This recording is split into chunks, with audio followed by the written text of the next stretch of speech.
Kapistahan ng Santo Niño ipinagdiwang sa Angeles City, Pampanga. Tunghayan sa report.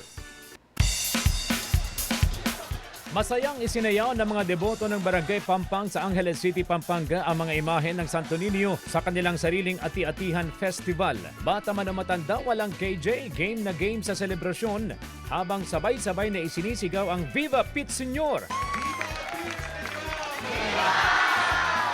Taon-taon daw na pinagdiriwang ang pista bilang pasasalamat sa gabay ng Batang Jesus. Ano man pong unos na nangyayari sa aming barangay, nakakaahon kami po sa aming mga pamilya at mga kabarangay namin. Ang Fiestang Pampang na nagsimula bilang isang simpleng tradisyon noong dekada 80 ay itinuturing na ngayon bilang isa sa mga pinakamalaki at pinakagarbong barangay fiesta sa buong Angeles City. This is the first time na magmisa po kay Pampang.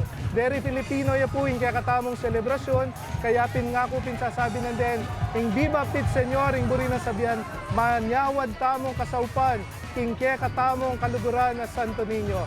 Bukod sa mapulay na parada, nagpasiklaban din ang mga residente sa street dance competition at iba pang aktibidad na nagbigay buhay at saya sa buong komunidad.